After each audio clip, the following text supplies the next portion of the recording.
What's up, guys? So growing up in high school, it was all about the bench. I remember sitting in physical science class my sophomore year, and there was a junior that happened to be in that class, and the girls were asking how much you bench. Well, it just so happened that I finally had got into the 200s in benching, and I felt like the man. And then the junior was like, oh, like 250. And it was like this huge deal, so much so that it created injuries later on in my life, right? Because I had benched way too much. Same. Do you guys have the same issue? Did you guys bench like an idiot, like I did in high school? Never benched. Never benched. Really? Ever. I always loved calisthenics, so I always loved push-ups, and then I just gravitated towards dumbbell bench. When I got into training, I was training for tennis, so it's like I didn't need to get big. I just wanted to be kind of strong and look okay. And I remember being at the gym, and I watched this dude. He was super jacked, but he wasn't super big. And he grabs 95-pound dumbbells, and at this point, I'm like dumbbell benching like 45-pound dumbbells and like struggling. This guy picks up these 95-pound dumbbells and just busts out like 12 reps, throws them down, gets up, does a little stretch. Maybe 20 seconds later, comes back, does it again. I'm looking at him, I'm like, that's what I want to do. So I never even gave two you-know-whats about benching. What? I don't know what. I'm just kidding. 2 licks. What about you? Any bench story for you? The only bench story I have is that I started benching senior year of high school. Yeah. And the only reason was because I was following my soccer fitness packet to a T, obviously. And it had bench. And then we benched all throughout college, and I just didn't know why. And as soon as I got out of college, I stopped benching, and I have not benched since. Maybe once or twice with dumbbells, but I like push-ups. Barbell benching. When's the last time you benched a barbell? College. We did just a little bit ago. I'm not gonna lie. Okay, so here's the thing. Wow. As much as I'm saying I was never into benching, we started doing it again. I was following one of his programs. Like, all right, we'll do some barbell benching. And after a few rounds of that, and then for a few weeks after, I was actually thoroughly enjoying barbell benching again. Yeah. So I totally understand. I mean, there's nothing more like macho than just like, I'm going to work and put some weight on this thing. But as you said, what happens is then the ego takes over. Then the stereotypical question, how much you bench? Yeah. How many times were you asked that? How much you bench? All the freaking time? I was way too many, like literally multiple times per day in my high school. And I started weightlifting my freshman year, right? And so 4 years in high school, literally multiple times a day, every single day for 4 years. So multiple times a day, you were benching? No. Ask that question. How much you bench? That's what I thought too. Yeah. Like, that's No. And then I would, but I would bench almost every time I went into weights class, so that was Monday, Tuesday, Thursday, and Friday. Because Wednesday, it was weird. We did jump rope, right? Jump rope and bench. Yeah. So, but yeah, like that's very 1960s fitness. Yeah, right. Oh man, we had the quintessential strength coaches. All right, guys, skip some rope, get your gray sweats on. Yeah, we're gonna run a couple laps, do some wind sprints, hit the bench, whistle, keys. And that was a 40-year-old female I was talking about. Mustache, ring of keys, whistle. Totally. And so the cool part is I can still now, I'm pretty decent at bench, even not benching, right? For a really long time, I'm pretty decent. But I've learned to balance it out and do at least, and you said 3 for every half, and I want to dive into that, right? But at least 2 some sort of pulls, right, for every push that I'm doing. And that's probably a good thing to write down and know, I think. And nobody wants to look like Captain America in the original Captain America. Don't speak for other people. Dude. I am going to speak for other people because I'm on purpose being a little bit obtuse or whatever and frictional. But in the next Captain America, he looks freaking amazing. So if we're just looking at aesthetics, right? But in the first one, he was here. He was so rounded. Go watch it again. Are you talking about that one scene when he comes out of the pod? No, the entire movie. It's real. I love the storyline of that movie, by the way, right? I'm like military guy or whatever. Love the storyline of that movie. I can't watch it because I can't, like I look at bodies like that's You what want I've to done fix for his my posture? Yeah, I'm just like, Do some face pulls. Do some rows. Let's open up. upper cross syndrome. Yeah, right. Like it's so it's really hard for me to watch that movie. But the next one, he must have got a new trainer, or the trainer adjusted his program, or maybe his ego came out of the program, whatever. Yeah, but it looks like he looks amazing. So that's what most people, because most people are focused on the mirror exercises. Exactly. I mean, think about when we were doing stuff during physical science, which, by the way, that's hilarious. Physical science. I don't think I've ever heard it called physical science. But no, it was physical science. It was a science class. Oh, I thought you were saying PE. But the Russians do say physical science, right? Yes. Instead of physical exercise. Not Russian. Okay. But I was in a physical science class. It was actually physical science 2. How many times do they have you do any kind of pulling besides chin-ups? Yeah. Or deadlifts? We did lat pull downs, and that was the only pulling that we did, right? That was it. No horizontal rowing. No horizontal rowing, no, what's the one where you said? Seated cable row? Yeah, seated cable row, there you go. Love those too. Fell in love with those later, but we didn't have that, right? We just had a lat pull down machine and a pull-up bar, whatever. And it was super rusty. The funny part is the pull-up bar went untouched because people wanted to get big, and they associated big with moving big weights, right? Okay. Like, so it was like you're moving big weights in your squat, in your deadlift, and we didn't even really do that much deadlift. It was squat and bench, and that was it. Like that was the we had a powerlifting team. Like, what were they so doing? crazy. And then we did like cleans, and we didn't do snatches, but we did. And this was in high school? Power cleans, yeah. Power cleans. Wow. Yeah. Power cleans. Yeah. All right, so so now you said that it led to some injuries, obviously, before you know all the stuff you know now, but what were some of the common things that you were feeling just from doing a lot of benching? Like, what were the things that were kind of feeling? I was feeling really, I had huge pecs. I saw your pec move on that. You said it, and then I saw your boob just like pop. Goodness. Just feeling really huge pecs. It's like they heard me talking about them.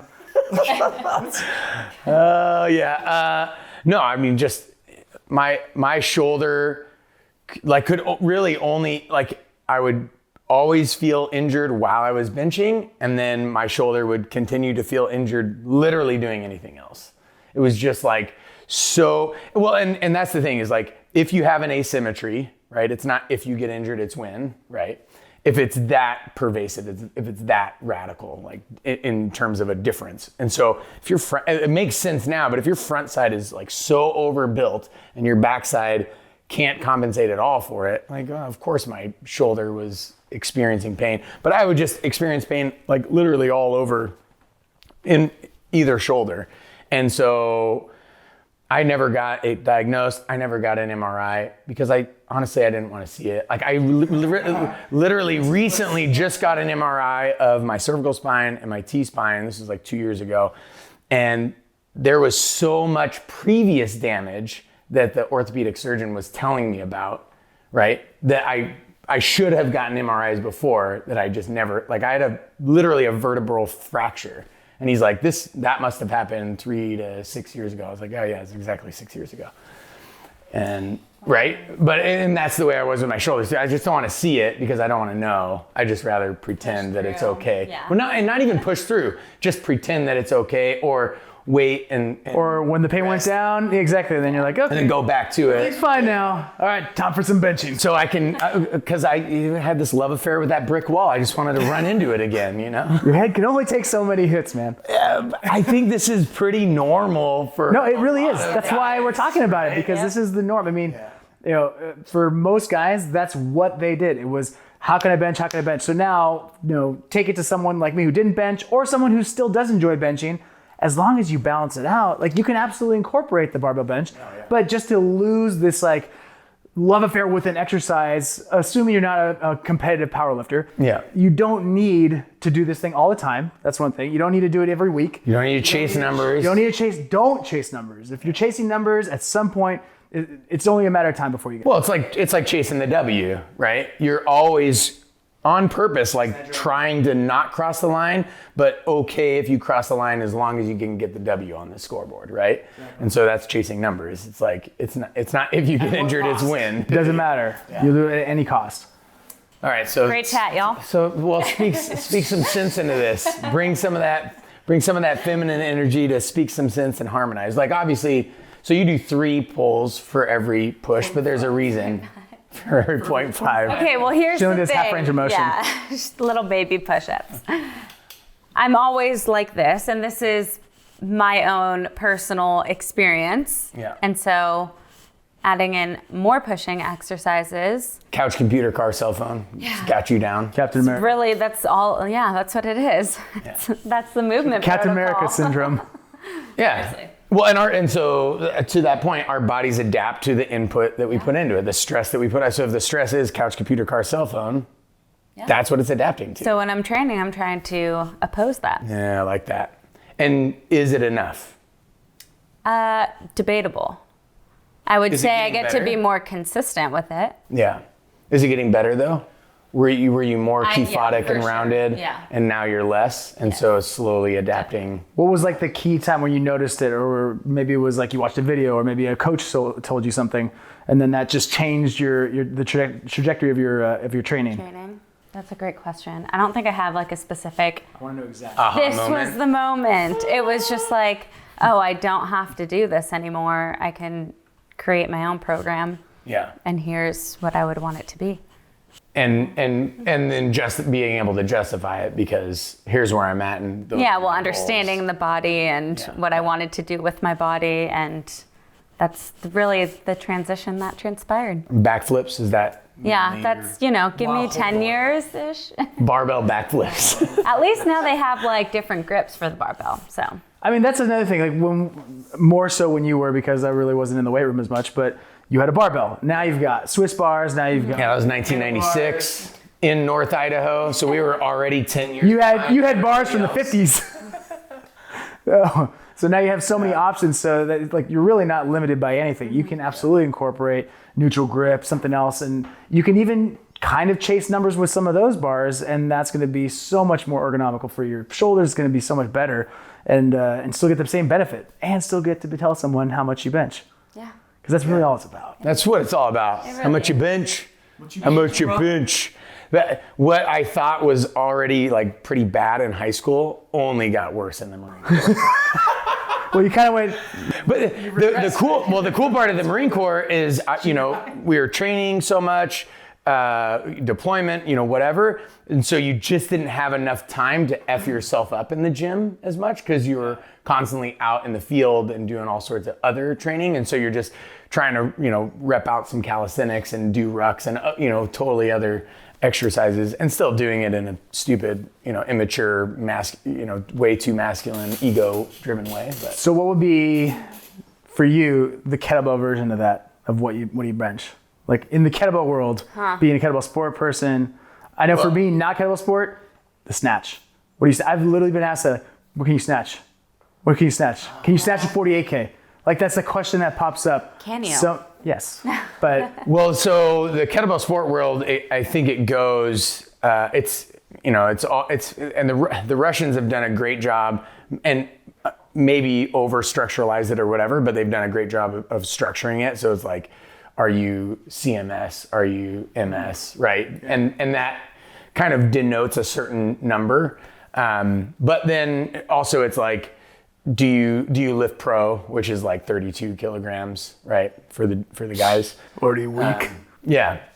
And then if you do, it's like, oh, what are your numbers? So there wasn't a specific exercise. They wouldn't be like, no. What's your jerk? I think long cycle is like the main one for sport. But it was more about number than it was about the exercise. Yeah. Number, MS or whatever. Yeah. Interesting. But so is hardstyle or in that realm, the not kettlebell sport, you would say it's snatch? Yeah. That's Snatch? what across the board, every workshop. Press? There'll be a specific, not press. Press would be second, I would say. Turkish get up, people will they'll associate with a weight. Like, oh, can you get up the blank? Yeah. So how much do you snatch? Or it would be like, because there's been such a great marketing around the 48K, the 106-pound kettlebell. So it's like, can you snatch the 48K? Yeah. And then people just assume it's 1 rep, but got a video doing it 15 times. Damn. Bam. Jacked myself up in the process. Did you? It was a long time ago. But it was pretty fun.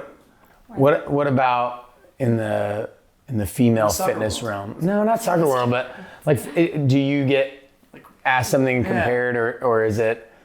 I mean, it depends they're on like- who you're speaking to. If you're Yeah, I speaking to know. lifters, they're might be curious, but I don't think there's the layperson. same, how much do you squat? Or how much do you deadlift? It'd probably be one of those. You think so? Yeah. How much do you glute bridge or hip thrust? I mean, Yeah. No, but it's just funny to think like, oh, I can totally glute bridge 405. I'm like, yeah. Well, on glute bridge, glute bridge is like the squat or even the bench. It's like, oh, those are quarter benches, dude, or those are quarter squats. Those aren't. It's not a glute bridge. It's like a glute pop. New exercise. Like, yeah. No, butt on the ground and then all the way up and then everything, knee, hip, shoulder, all in alignment, right? That's right. that's the new bench. All right. Yeah. Well, we want to know how much you bench. I'm just kidding. But seriously, if you bench, how much do you bench down below? If you snatch, how much do you snatch? If you hip thrust, how much do you hip thrust? Let us know down below and we'll see you on the inside.